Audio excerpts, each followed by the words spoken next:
Tudo bem, boa noite. Agradecendo a direção do Colégio Adélia, né? Estávamos conversando ali atrás, o Adélia e a Unisanto já tem uma parceria de muitos anos, né?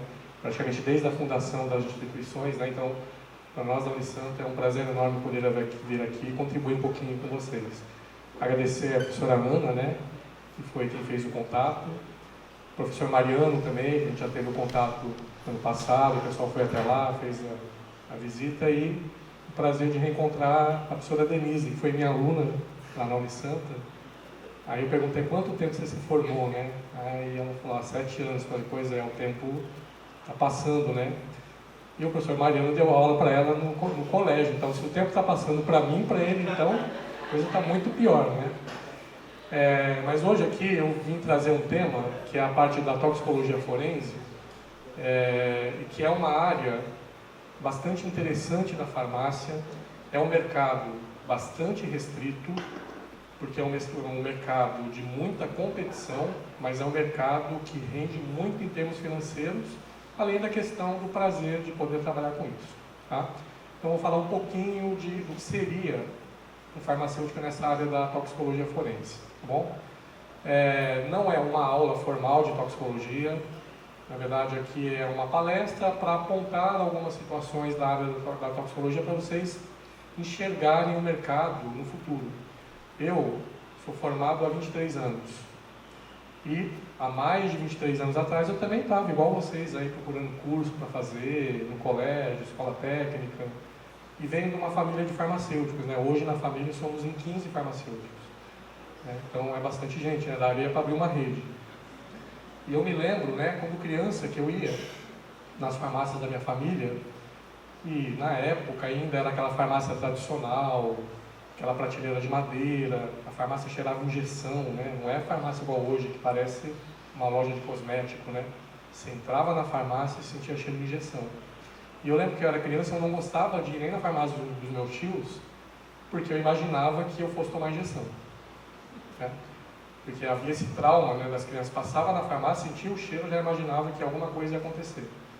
E quando eu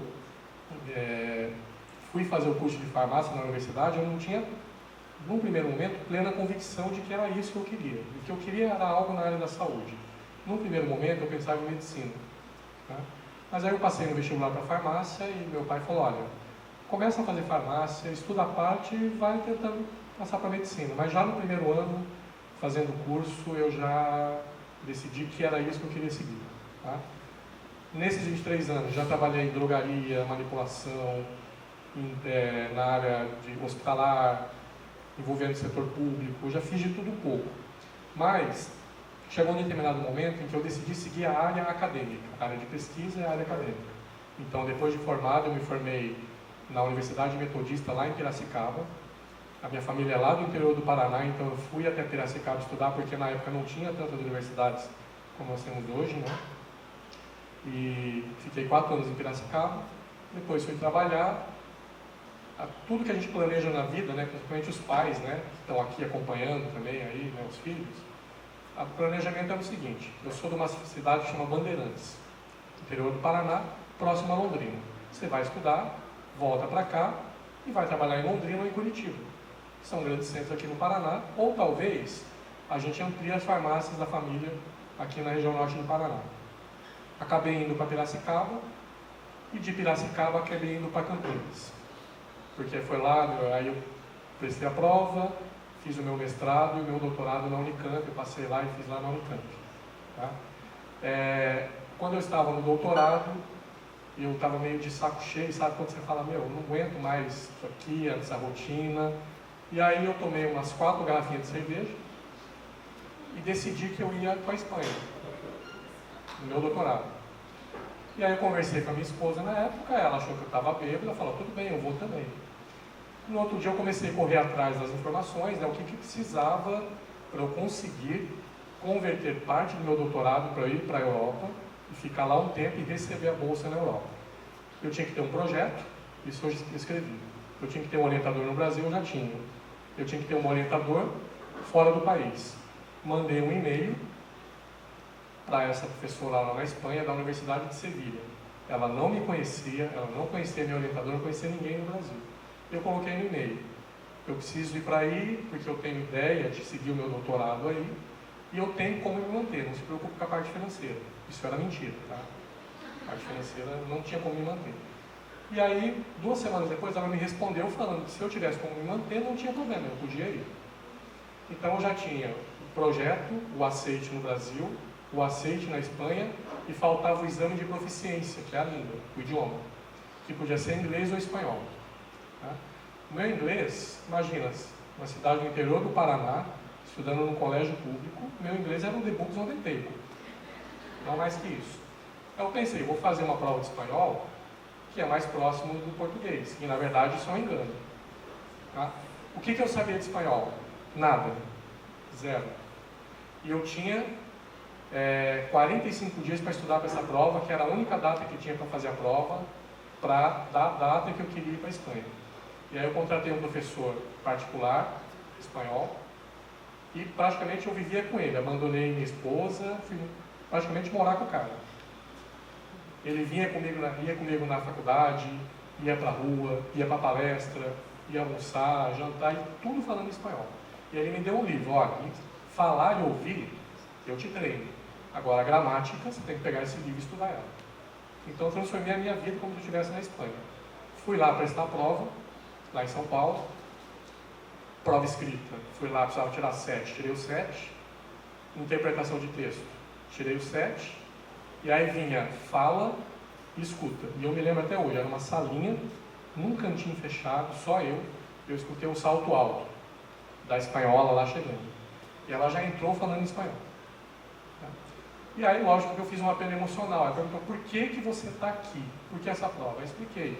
Eu vim do interior do Paraná, com muito sacrifício, fiz a faculdade, hoje eu estou em Campinas, fazendo meu doutorado, tem tudo certo para ir para a Espanha, e essa bolsa depende dessa prova. Então, não sei se isso ajudou, né? E aí veio a resposta, a aprovação na proficiência, dei entrada no governo, o governo me pagou passagem de ida e volta, estadia e uma bolsa recebendo em euros para ficar na Espanha. Fiquei 1 ano lá. Tá? Então veja só, estou colocando isso porque as oportunidades elas existem, só que não vai cair do céu. Você tem que ir atrás. Tá? Fiquei 1 ano na Espanha, cheguei lá cheio de preconceito como brasileiro, achando que não ia ter condição de trabalhar lá. Cheguei lá, eu percebi que nós não devemos nada para ninguém, pelo contrário. O brasileiro, a gente como tem mais dificuldade em termos de estrutura, parte financeira, a gente se vira mais. Eu percebia lá que os europeus, faltava um determinado material, eles paravam tudo e não continuavam enquanto não tivesse aquilo. E aí eu ia lá, fazia a gambiarra lá, tudo, e a coisa acontecia e ia. Tá? Então, fui lá, fiquei 1 ano, fui convidado para permanecer lá na Espanha, né, por conta do trabalho que eu fiz lá. Passei o meu Natal em Paris, coisa que jamais imaginei, como mochileiro. Passei o Ano Novo em Veneza, fui a Roma, fui a Florência, fui ao Marrocos, fui à Alemanha, fui à Inglaterra. Quer dizer, além de tudo, o mais importante, a minha mente ela se abriu, né? Porque eu estava muito no meu mundinho lá, né, achando que a Unicamp era o máximo, mas tem outras coisas mais importantes. Tá? Da Espanha, eu recebi um telefonema aqui de Santos, e o pessoal, o curso de farmácia estava começando aqui, e me chamaram para vir para cá. Então, praticamente, já vim contratado para trabalhar na Unicamp. E lá eu estou há quase 20 anos, desde o começo do curso de farmácia. Bom, então, estou colocando isso na história, não para falar que tem mestrado, doutorado, foi para a Europa, não, para mostrar para vocês que eu saí de uma cidade de 20 mil habitantes no interior do Paraná, sem ideia sequer do curso que eu ia fazer, mas eu corri atrás e as coisas foram acontecendo. O planejamento da família fica em Londrina ou Curitiba. Se eu escrevesse lá no meu diário de 15 anos que eu ia morar em Santos, todo mundo ia falar que eu sou maluco. Quer dizer, sair lá do Paraná para morar em Santos era algo que não estava na minha mente. Tá? Então, às vezes a oportunidade aparece e a vida tua ela vai ter que dar uma guinada. Tá? Lógico que nesse processo tem muita pedra no caminho, tem sofrimento, mas isso faz parte, isso que engrandece. Bom, o tema aqui é toxicologia forense, né? Vamos falar da questão das áreas de atuação do farmacêutico. Hoje, um farmacêutico, ele tem 72 áreas para poder trabalhar. Então, é um curso que ele se ampliou demais, em termos de mercado de trabalho. Drogaria, manipulação, homeopatia, acupuntura, análises clínicas, hospital, saúde pública e por aí vai. 72 áreas. Tá? E eu recebo, como coordenador lá da Farmácia Unisanta, quase que todos os dias empresas pedindo indicação de profissional para trabalhar. Em um momento em que nós ainda estamos em crise, você perceber que as empresas estão desesperadas atrás de farmacêutico, a gente está falando de exceções à regra. Não falta emprego para farmacêutico. Só fica desempregado se o cara não quiser trabalhar. Tá? Isso é extremamente importante também na hora de dar um passo maior. Você está fazendo curso técnico, mas você tem que pensar em fazer a universidade para melhorar. Tá? Dentre essas áreas, está a parte da toxicologia forense, está a questão da perícia criminal. Então, o que vocês imaginam que faz um perito? Alguém assiste CSI aí?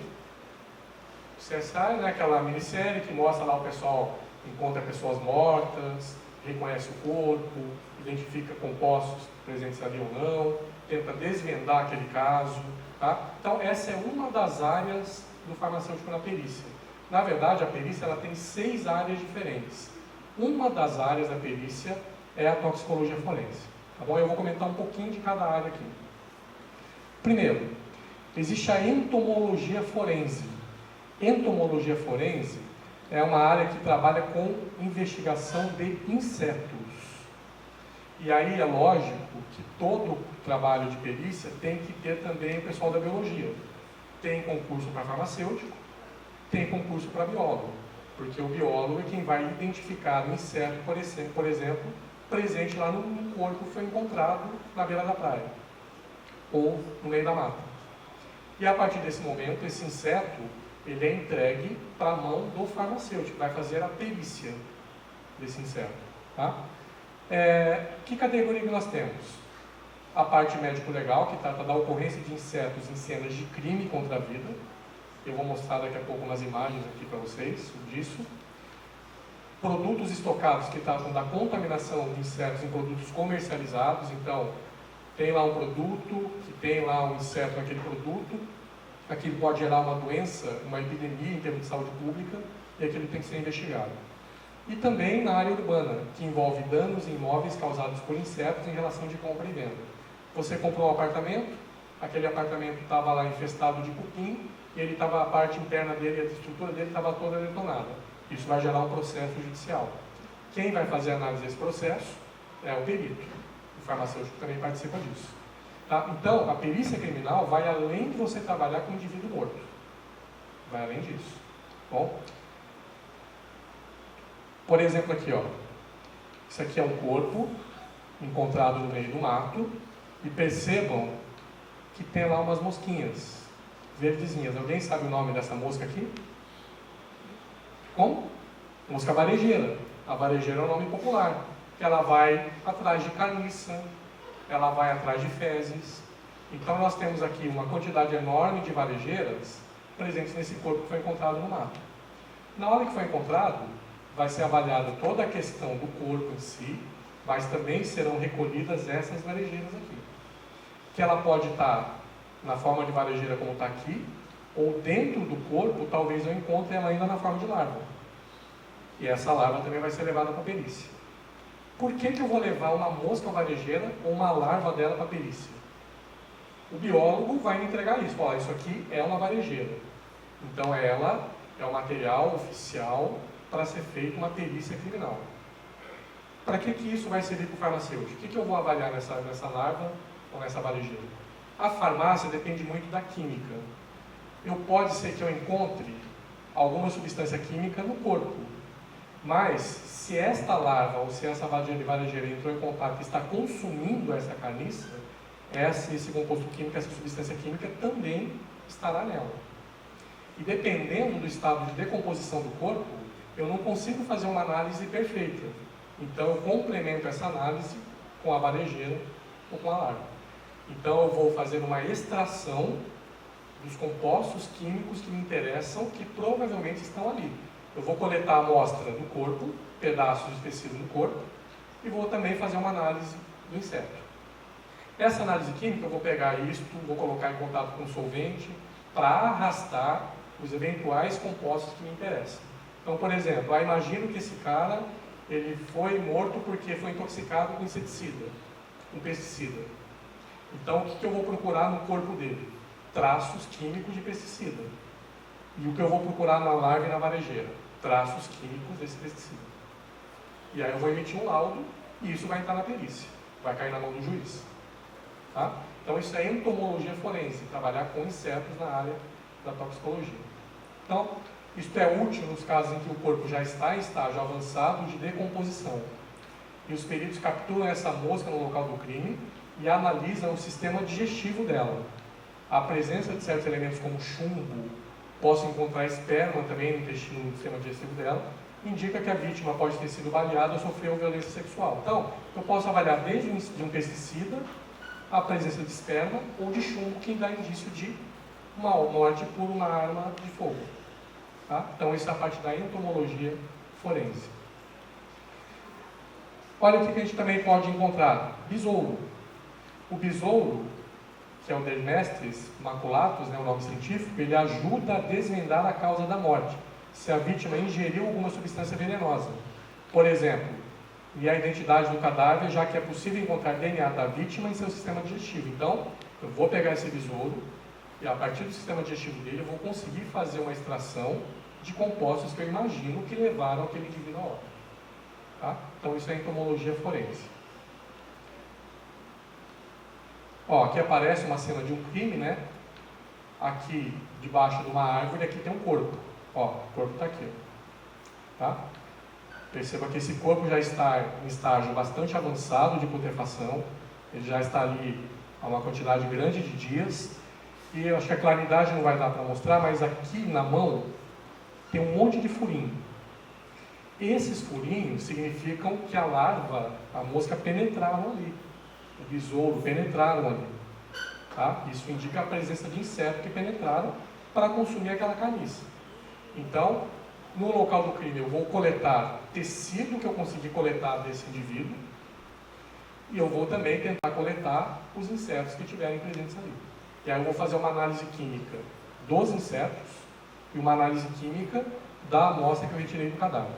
Tá? E aí eu vou emitir um laudo em cima disso. Olha o outro inseto que também usa muito em perícia, o Culex, que é muito parecido com a Aedes.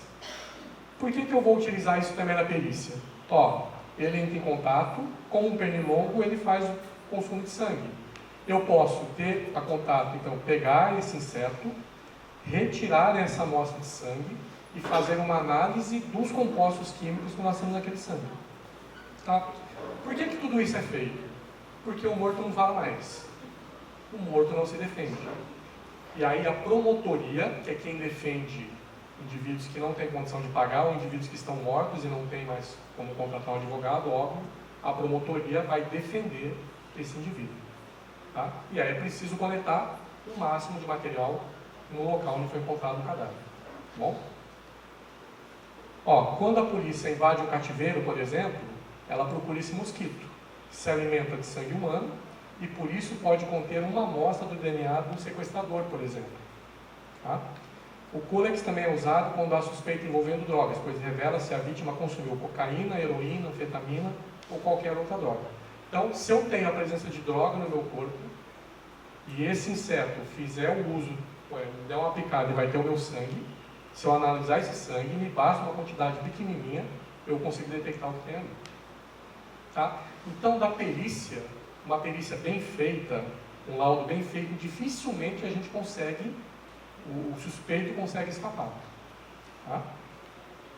Outra área, química forense, voltada para a produção de provas materiais para a justiça, através da análise de substâncias em diversas matrizes, tais como drogas ilícitas, agentes tóxicos, adulteração de alimentos e bebidas, acelerantes e resíduos de incêndio, explosivo, resíduo de disparo de arma de fogo, combustível, etc.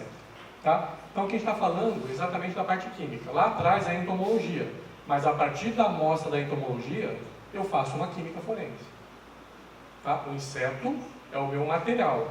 O corpo que eu encontrei é o meu material. E eu tenho que coletar bem essa amostra, porque a química forense é quem vai definir tudo isso. Tá? Um exemplo que nós temos aí, ó, Polícia Federal conseguiu apreender 250 quilos de êxtase no aeroporto do Galeão. Agora, como é que tem certeza que isso é êxtase? Análise química. Eu suspeito que é êxtase, mas isso vai cair na mão do perito, do farmacêutico, ele vai fazer uma análise química daquilo que tem lá, e ele vai cravar, não, isto é êxtase. O êxtase é uma anfetamina. Tá? E é uma droga de uso ilícito.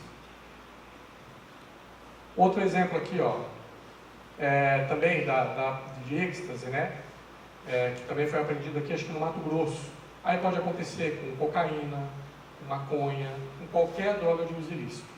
Bom, então isso é muito comum nas rotinas, sobretudo de aeroporto. Tá? Isso é muito comum o farmacêutico participar desse processo aí. Outra área, genética, DNA forense. Utilização do conhecimento e das técnicas da genética e biologia molecular no auxílio à justiça. Pode ser aplicada em testes de paternidade, identificação ou individualização de animais, plantas e micro-organismos presentes em resíduos, provas ou até mesmo num cadáver. Então, eu posso, de repente, pegar no aeroporto um indivíduo que veio lá da China e está tentando entrar no Brasil com uma planta. É proibido. Tá? Porque eu não sei se essa planta tem alguma doença que pode gerar um problema na agricultura do país. Isso vai ser aprendido e isso vai ser analisado no laboratório do ponto de vista genético, para ver que planta é essa realmente. O que esse indivíduo estava querendo trazer? Se era de fato uma planta que ele queria colocar na chácara de alguém da família, ou se ele tinha outras pretensões com essa planta. Um material talvez geneticamente modificado, que poderia gerar uma alteração em termos de meio ambiente. Tá? Ou, o mais famoso aqui, da DNA forense, é o teste de paternidade. E se der positivo, o que nós vamos ter ali, né? Vai lá no ratinho.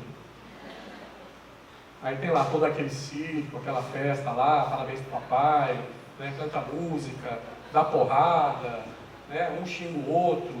Quem faz o teste de paternidade pode ser também um farmacêutico, pode ser um médico, pode ser um farmacêutico que vai fazer isso. Tá? Então a parte de genética e DNA forense. Hematologia forense consiste na identificação de sangue in natura, sangue humano. Então eu posso fazer tipagem sanguínea, ou eu posso também avaliar uma cena de um crime. Por exemplo aqui, ó, uma cena de um crime. Toda essa parte aqui em vermelho, onde está marcado, são áreas onde tem sangue. Tá? Foi encontrado um indivíduo morto em determinado local e tinha muito sangue espalhado por toda a casa. Esse sangue vai ser coletado e esse sangue ele vai servir, a parte de hematologia, para cair na genética, para avaliar o DNA. De quem é o DNA que estava ali? É só da vítima aquele sangue? Ou eventualmente o indivíduo que matou ele também se machucou e não tem sangue dele ali? Tá? E aí o suspeito vai ser interrogado e se ele negar até a última instância que não foi ele, vai ter, olha, mas nós temos um teste aqui mostrando que tem sangue teu lá, é o teu DNA. Tá? Pode acontecer também isso, ó. Um apartamento, onde eu tenho um carpete aqui e a parede. Aparentemente, tudo normal. Só que neste apartamento, há uma suspeita de que alguém foi assassinado ali. Porque essa pessoa ela foi encontrada, por exemplo, lá na margem de um rio. E a investigação vai até o apartamento. E chega lá e se depara com isso. Não encontra nada. Aí o que eles fazem? Eles começam a borrifar uma substância chamada luminol. E o luminol vai interagir com o ferro que tem lá no sangue. É a hemácia que tem o ferro. Isso vai interagir. E quando o borrifluminol apaga a luz e coloca uma luz ultravioleta, onde tem sangue fica tudo azul. Então isso aqui é marca de sangue que tem no carpete. A pessoa foi lá, cometeu um crime, tinha sangue e ela lavou tudo, limpou tudo. Só que aquele resíduo de sangue fica lá, o luminol vai detectar isso. Tá? Olha aqui, ó, uma banheira que estava toda limpa, mas na hora que joga o luminol e joga a luz ultravioleta, a gente percebe que tem muita marca de sangue ali. Tá? Ou isso aqui, ó, o que é isso? É uma pegada. Isso vai ser importante numa investigação? Vai, né? Porque eu estou com um sapato que é aquela pegada lá. E eu estou jurando para a polícia que eu não tenho nada a ver com isso. Tá? Aí a polícia foi lá, fez a investigação, colocou o luminol e encontrou essa pegada. E fez a investigação lá no meu apartamento. E encontrou lá e retirou todos os calçados que tinha lá e comparou e falou, não, aquela pegada é do teu sapato. E aí o que eu vou tentar me defender? Ah, mas uma outra pessoa roubou a minha casa e usou meu sapato aquele dia e depois devolveu. Aí começam as histórias. Tá? Mas para o perito, não tem margem para erro. Porque uma análise errada gera uma série de consequências negativas. Tá? Então é um cargo de extrema responsabilidade. Bom? Olha aqui, ó. Sangue aqui e sangue aqui. Foi morta, provavelmente lá no sofá, ou ficou lá morta no sofá, tinha sangue. Depois foi arrastada até aquela outra área. E aí, onde tem sangue, o luminol pegou exatamente o que aconteceu. Então isso vai ser descrito. Supostamente estava morta ou foi atacada no sofá e foi arrastada até uma outra área. Tá? Então tudo isso vai aparecer no processo. Tá bom? E com isso aqui, gente, não tem argumento. Não tem como o criminoso falar que não tinha sangue no apartamento dele, porque isso aqui é prova concreta. Tá? Olha o que acontece. Isso aqui é a estrutura química do luminol. Que, quando eu coloco com água oxigenada, ou peróxido de hidrogênio, o luminol se torna uma molécula extremamente instável. E essa molécula instável, em contato com o sangue, ele vai ter afinidade pelo ferro que eu tenho lá. E esse ferro, a presença dele, vai tentar transformar essa numa molécula estável. É nesse momento que eu estou tentando dar estabilidade a essa molécula, que eu começo a emitir aquela luz azul. Que eu começo a observar isso numa faixa de 450 nanômetros, que é a luz UV. Então, a explicação do luminol e o contato com o ferro do sangue é totalmente química. Por isso que no curso de farmácia tem que ter química. Ah, lá na graduação, lá na Unisanta, tem química na farmácia? Tem um curso de 4 anos, tem 4 anos de química. Mas esta é a química que a gente tem que aprender. Tá? Essa é a química que a gente aprende lá. A química para aplicar na toxicologia forense. A química para desenvolver um novo tratamento medicamentoso. Tá? Então eu tenho lá uma função orgânica que é um ácido carboxílico. Eu tenho lá o ácido acetilsalicílico. Eu mexo naquela molécula, quebro aquela molécula e converto ela num ácido salicílico. Então eu transformo o AS num gelol. Eu mudo totalmente o perfil do medicamento. Essa é a química aplicada à farmácia. Tá bem? Então, para aqueles que estão pensando em fazer a faculdade de farmácia, estão com medo da química, é uma química aplicada. Tá? Sempre voltada a alguma área de atuação. A bromatologia forense, bromatologia é a área de alimentos. Tá? Então, é uma análise da questão da perícia de alimento. Então, o que ela vai identificar? Falsificação, adulteração ou qualquer alteração em alimento, bebida, inclusive a presença de veneno. Tem muito caso aí de pessoas que vão envenenando alguém na família, colocando ali um veneno aos pouquinhos na comida ou na bebida. E aí aquela pessoa desenvolve uma doença, desenvolve um câncer e vem a óbito. E aí depois de algum tempo isso pode ser investigado. Tá? Eu já vi casos aqui na Baixada Santista de uma pessoa que foi envenenada pela esposa. Aos poucos, o cara jovem começou a ficar muito doente e veio a óbito. E o laudo demonstrou que havia intoxicação por veneno e por chumbinho. Tá? E isso levou a esposa, no caso a viúva, a um processo judicial e acabou sendo presa. Tá? Então, se entra a perícia, uma perícia muito bem feita, muito competente, muito séria e responsável, não há como fugir da verdade. Tá? Aqui tem também, né, auxilia a defesa do consumidor, caso de homicídio tentar ou consumado por emprego de veneno, alimentos ou bebidas, ainda no crime de falsificação de produto. Um exemplo mais comum que a gente teve aí foi agora que a Polícia Federal, lembra que saiu aquela Operação Carne Fraca há pouco tempo? A Operação Carne Fraca falou que tinha lá papelão no meio da comida, da carne. Mas como é que eu vou descobrir que tem papelão? Não é que eu vou lá comprar a carne, vou cortar e vou achar pedacinho de papelão lá. Na verdade, isso tem que ser levado para uma análise para a perícia. Porque para incriminar uma empresa, tem que ter um laudo oficial. Tá? E qualquer laudo que é emitido, eu tenho que guardar a amostra. Porque isso pode, depois de 10 anos, a justiça pedir uma contraprova daquilo. Ou a defesa pode contratar uma outra equipe de perícia e querer fazer a análise daquela mesma amostra, para dizer que a análise lá foi feita errada.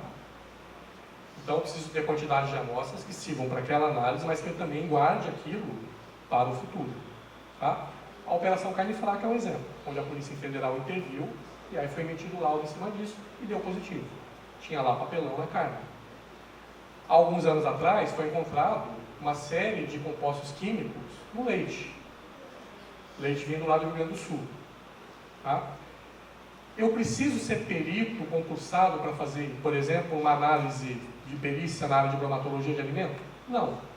Você pode ser recrutado como farmacêutico. Como farmacêutico, eu não sou perito criminal, eu não sou concursado como perito, mas eu sou farmacêutico. Amanhã ou depois, uma determinada indústria de alimento, ela pode estar sendo processada porque diz que tem um contaminante lá. E aí, alguém pode pedir para eu fazer como perito essa análise. Então, eu vou dar entrada no processo burocrático para isso, e aí eu posso atuar como perito para validar ou não esse laudo. Tá? Então, é possível trabalhar como perito, mesmo não sendo concursado. Tá bom?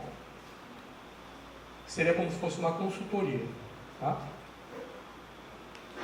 E a parte aqui, na última, toxicologia forense, tá? Que é o tema da nossa palestra. O que é a toxicologia forense? É a ciência que estuda os agentes tóxicos em matrizes biológicas. Agentes tóxicos são substâncias lícitas ou ilícitas, drogas psicoativas, também que podem atingir o sistema nervoso central. Então, eu posso receber, por exemplo, como perito criminal, ter a responsabilidade de avaliar um laudo de uma pessoa que veio a óbito porque ela se automedicou. Alguns meses aconteceu um caso desse aí, foi lá no Amazonas. Uma moça de 36 anos se automedicou com propranolol. Já ouviram falar de propranolol? O propranolol, ele é um antihipertensivo, muito vendido nas farmácias. Tem na policlínica, ele é muito utilizado como antihipertensivo. Ele é um medicamento que na farmacologia, que vocês acham que vão ter daqui a pouco, né? Ela se trata de um beta-bloqueador. O que é um beta-bloqueador? Essa medicação vai lá no coração, bloqueia um receptor chamado receptor beta e reduz a frequência cardíaca e baixa a pressão. Tá? Então, por isso que ela é um antihipertensivo. Só que essa mulher, essa moça, ela não era hipertensa. Ela se automedicou porque ela ia fazer uma prova no concurso público. E o propranolol também é utilizado para reduzir a ansiedade, porque ele também atua no sistema nervoso central, porque lá tem também o mesmo receptor beta e reduz a ansiedade. Aí ela ouviu alguém falar que um dia fez uma prova, que tomou propranolol e ficou super bem, ficou super tranquila. Ela foi lá e se automedicou e veio a óbito por conta disso. Tá? A perícia detectou que ela consumiu o propranolol e esse consumo não foi em overdose, foi em dose terapêutica. Mas, poxa vida, por que um medicamento comercialmente utilizado, numa dose terapêutica, levou a paciente a óbito? Porque ela era uma paciente asmática. E o propranolol é totalmente contraindicado para quem tem asma.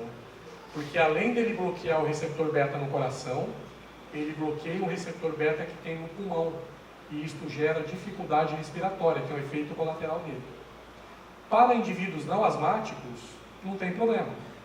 Mas para indivíduos asmáticos, a própria asma já dá dificuldade respiratória, essa medicação foi lá, bloqueou o beta no coração, deu falta de ar, e ela veio a óbito por parada respiratória, seguida de parada cardíaca. Tá?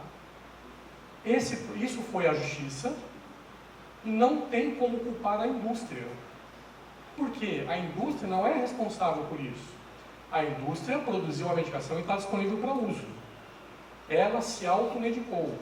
E ela fez o uso dentro de uma faixa terapêutica. A indústria não tem nada a ver com isso. A indústria não é culpada. Não é uma reação que não era esperada para a medicação. Não tem como culpar Nenhum médico. Porque mesmo que tivesse prescrito, seria uma dose terapêutica. Tá? Então, na verdade, a culpa é da pessoa que se automedicou. Bom? Então, isso é o que faz, por exemplo, uma toxicologia forense. Eu vou colocar um exemplo aqui de um caso, que é um caso que aconteceu em 2014, que é desse menino aí, o Bernardo. Ele voltou agora à imprensa porque ele está sendo julgado agora. O Bernardo, ele é um menino lá do Rio Grande do Sul. O que aconteceu? Ele foi encontrado aos 11 anos, ele foi encontrado morto no dia 4 de abril de 2014. E ele foi encontrado morto dentro dessa vala, no meio de uma mata. E o laudo da perícia do farmacêutico, o perito criminal, diz que ele veio a óbito por uma overdose de um medicamento chamado midazolam, que o levou a óbito por parada respiratória. Então havia uma overdose da medicação, que levou a uma parada respiratória, que é um dos riscos dessa medicação, e que o laudo pericial aponta que o Bernardo, ao ser enterrado, ele já estava morto. Ele não morreu na vala. Ele já estava morto quando foi enterrado lá. Como é que o perito sabe que ele já estava morto quando foi enterrado? O que o perito tem que enxergar aí? Qual é o indício? O indício é de que não havia terra e poeira na traqueia, nem no pulmão, e nem na narina. Porque se ele estivesse vivo, ele estaria tentando respirar. E haveria traços de terra nas vias aéreas superiores, não tinha nada. Se não tinha nada é porque não estava respirando. Tá? Esse é um dos indícios. Então, o que levou a óbito foi o midazolam, a medicação. Quem é suspeito? O pai e a madrasta. O pai é médico e a madrasta é enfermeira, que são profissionais da área da saúde que têm fácil acesso ao midazolam, que é um medicamento de controle especial, um medicamento controlado, é um medicamento tarja preta. Então, eles conseguiam isso facilmente. Bom, o midazolam comercialmente é Eudormonide. Já ouviram falar do tal do Boa Noite Cinderela? Acho que todo pai e toda mãe, quando a filha vai sair à noite, deve ter falado: não aceita bebida de estranho. E hoje em dia não dá para aceitar nem bebida de conhecido. Do jeito que a coisa anda, nem de conhecido. Por que não aceita bebida de estranho? Porque ele pode colocar esse Dormonide, que é o midazolam, na tua bebida, e esta medicação, não naquela overdose lá, mas numa dose pequena, pode colocar você em quadro de amnésia. Você estará andando, conversando, porém não vai lembrar de nada que aconteceu. Alguém aqui já fez endoscopia? Já? Tomaram o remedinho lá? Vocês lembram o que aconteceu na endoscopia? Não, né? Tanto que é recomendado um maior de 18 anos acompanhar você, né? Por quê? Porque vai tomar essa medicação aí, que vai te colocar em quadro de amnésia. Você não lembra de nada. Então imagina, você vai na balada, aceita uma bebida de um estranho, tem lá a medicação que é o Boa Noite Cinderela, você sai de mão dada conversando com ele, ninguém vai suspeitar de nada, e depois que passar o efeito, você não vai lembrar o que aconteceu. Pode ser assaltado, pode ser estuprado. Qual é o composto químico que tem lá? O midazolam tem essa estrutura química. Essa é a estrutura do midazolam. Tá? E quando esta medicação chega no nosso... ela pode ser injetável ou tomada pela via oral. Quando esta medicação chega no cérebro, ela vai promover uma depressão do sistema nervoso central. Tem gente que toma para dormir. Na endoscopia usa para te reduzir a ansiedade. E vai te colocar em amnésia, você não vai lembrar daquilo. Tá? Agora, numa overdose, isso gera depressão respiratória. Isto leva ao óbito, que foi o que aconteceu com o menino, o Bernardo. Tá? Foi o caso que aconteceu com ele. Só que o midazolam, quando ele passa no fígado, ele entra em contato com essa enzima, que é a citocromo P450, que nós chamamos aqui de CYP. Ela é um subtipo 3A. Esta enzima, quando em contato com esta molécula, transforma o midazolam numa outra estrutura química. Ele muda a estrutura química, que é o 1-hidroximidazolam. O 1-hidroximidazolam, ele está pronto para ser eliminado, ele não tem mais efeito nenhum. Então, a molécula original é que gera o efeito. E à medida em que ela vai passando pelo fígado, ela vai ficando cada vez menos ativa, o efeito vai acabando e eu vou eliminando pela urina e pelas fezes. Tá? Então, o que o perito tem que avaliar no menino lá? Vai coletar pedaço do estômago, vai coletar pedaço de intestino e vai fazer uma análise química para encontrar naquela amostra biológica traços de midazolam e do seu metabólito.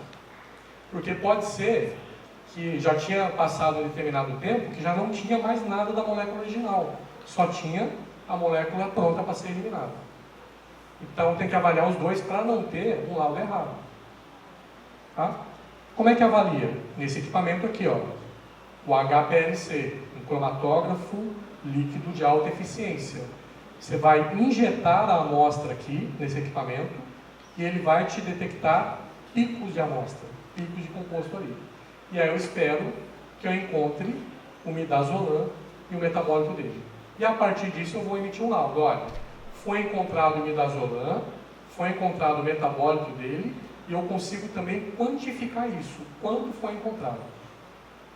Tá? E a quantidade vai definir se aquilo é ou não uma overdose, que foi o que aconteceu no caso do menino aqui. Tá? Tem midazolam em altas doses e foi encontrado também o metabólito dele. Seguramente aqui entrou a entomologia forense, porque ali devia ter larva, devia ter mosca, devia ter o besouro. E aí vamos avaliar também a amostra desses insetos. Tá? Foi recrutado a hematologia forense para pegar sangue que tivesse ali, resíduo que tivesse, ou no apartamento dos pais, para tentar identificar DNA. Tá? Como é que está esse processo? Eles estão acusados, já estão presos e vão continuar presos. A questão é atenuar a pena. O que a família, o que a madrasta e o pai dizem? Que o menino era muito rebelde e que ele mesmo cometeu o suicídio. Não foram eles que forçaram colocar o medicamento no menino. Agora, ele cometeu o suicídio e ele foi andando até o matagal e se enterrou? Aí é outra parte do caso. Então a história ela não bate. Tá? E aí, talvez eles queiram colocar uma terceira pessoa no crime, acusar uma terceira pessoa. Então, isso vai arrastando na justiça. O que é fato, assim, para a perícia criminal, não tem erro. Uma análise bem feita mostra lá que tem aqueles compostos químicos lá na amostra biológica do Bernardo. Tá? E que ele veio a óbito por uma overdose do midazolam na medicação. Bom, e para isso tem que ter equipamento. Um equipamento desse hoje custa por volta de 2 milhões de reais. Só que é um equipamento que nada escapa dele. Tá? Se eu tenho uma análise da perícia aqui está me dizendo que tem, é porque tem.